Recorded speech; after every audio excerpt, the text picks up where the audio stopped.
Puta te kaupapa I tō tātou ngāko nui ki te reo. O tēnā I te hihia kia horapa haere ngā kōrero a tēnā iwi, a tēnā iwi. A tēnā hapu, a tēnā apu, o tēnā a tērā marae, a tērā hapuri anō hoki.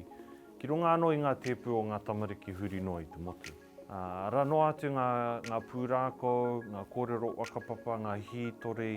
E tika ana kia whāngahia ki a tātou mokopuna. Ana ko te aho Ngārahu tēnā, te waka e tāia ai ngā iwi. Te waka ora anō I a rātou kōrero ki roto I ngā kura.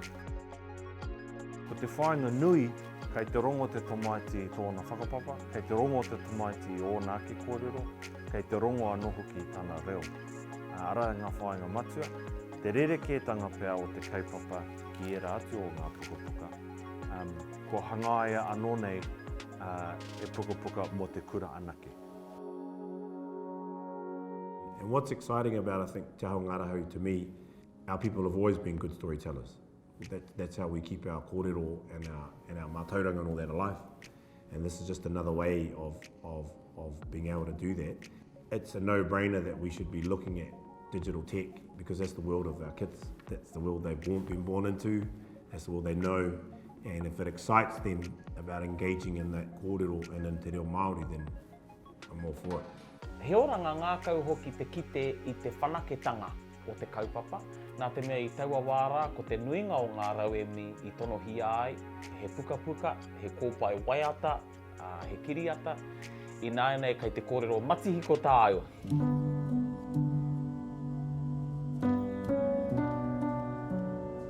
Ngāi Manuhiri was the first of the kaupapa to launch and they had a big kaupapa up there on the Tairāwhiti.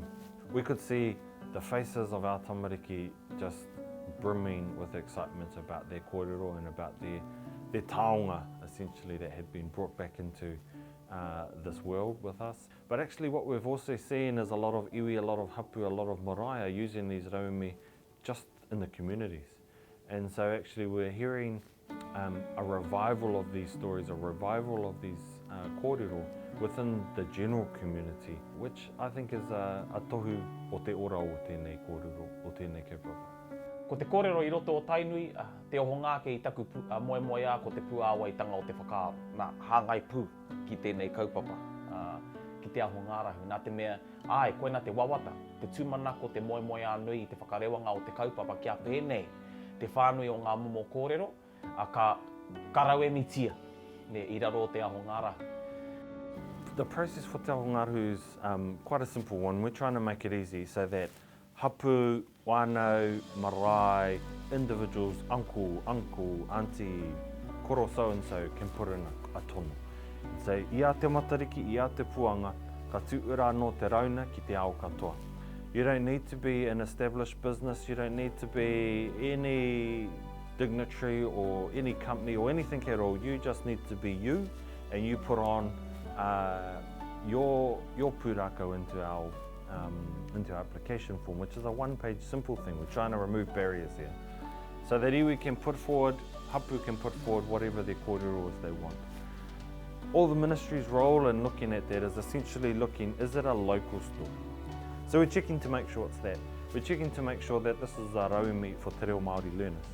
And the last thing we do is make sure that this is fit and going to be something that we can do within a kura, within a whare kōhungahunga.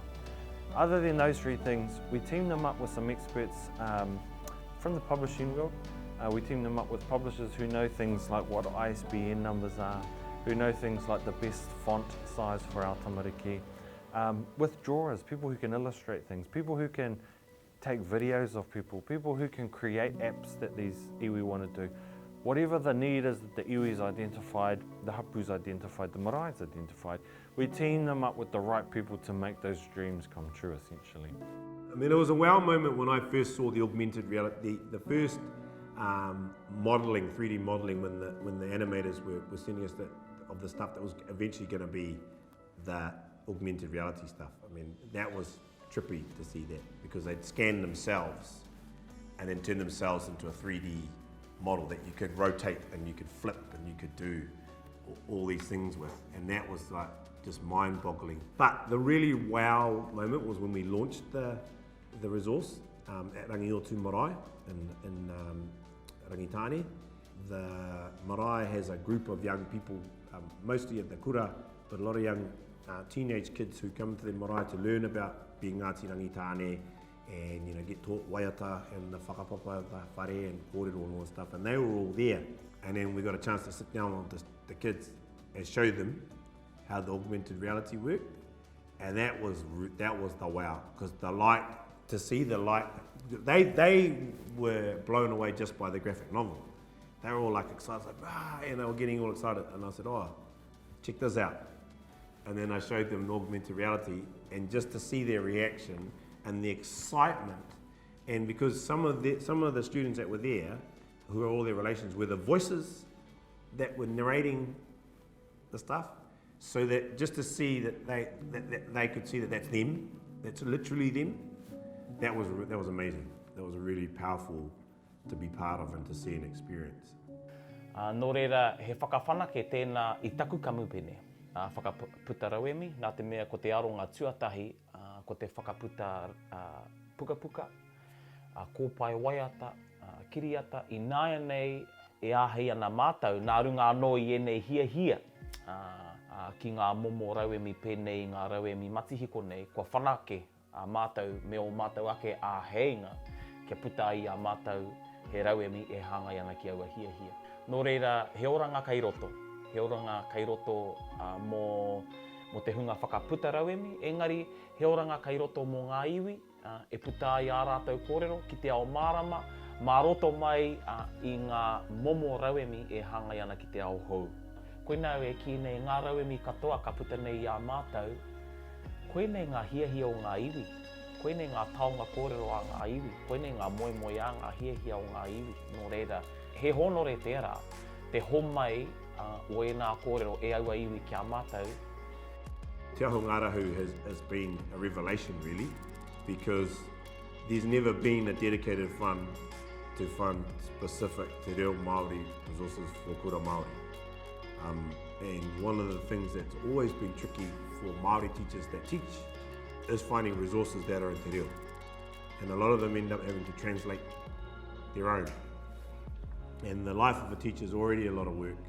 And so when you add all of that on top of it, it can make quite a heavy burden for a lot of those teachers to carry. And the cool thing about Te Aho Ngārahu is that's the purpose. The purpose is to make resources to go out, o kaiako and tamariki to be able to use. Nā te mate uru tā, kua kitea te wāri nui o enei momo rauemi. I te wā o te noho rāhui, he nui ngā tono i whakatakoto hia ai ki mua i a mātau, kia kahake te whakaputa rauemi mā ngā tamariki, nā te mea katoa rātau e ako ana i o rātau kāinga. These things are now out there in the phones of our rangatahi. They're in the bookshelves of our kura. They're on the web for everyone to see. They're out there for our tamariki, and that's probably been one of the most greatest things, is to see our tamariki indulging in their kōrero, indulging in their kaupapa, their whakapapa, their hitori, and in their mita, in their reo. The more and more people that start to know about the story, about this kaupapa, this fund, and who decide they might want to access it, and the more and more of our own stories will be heard and be told to our tamariki. And that doesn't necessarily mean, it doesn't have to be with augmented reality, it doesn't have to be with virtual reality. It can be simply in a book, it can be simply in a video, But no matter what shape it takes, the exciting thing is it's going to be in te reo, and it's going to be for those kids. Mehe mea nā tātou e nei kōrero, nō tātou te hia kia pēnei tia e nei kōrero, ka tika i runga i a tātou te haipapa, ki te whakaū, i roto i ngā kura me ngā wāhi ako, whakaū i e nei rauemi, kia whakamahi ai, e nei rauemi e a tātou tamariki e o rātou kaiako, kia ora ai ngā kōrero o roto, engari kia ora ai te moe a, kei muri i e nei rauemi. The hope is as we get into round 5, round 6 and round 7, is that more and more of our iwi participate in the kaupapa, more and more of our rangatahi start wanting to tell the stories that are key and dear to them, And then actually we start to see these stories evolve into new unknown technologies. How do we grasp this technology and use it? Kia rata ai ngā tamariki hi e nei kōrero. So ko tāku pia ki ngā kaioko te motu. Whakaarohia hea pia e tai kaupapa. Hea e tai kōrero. E rite ana kia tukuna ki a tātou tamariki, kia tukuna ki runga anō i ngā tepu o tēnā o a tātou kura. Hei hākiri mō ngā mokopuna o ngā tamariki e tupu mai ana.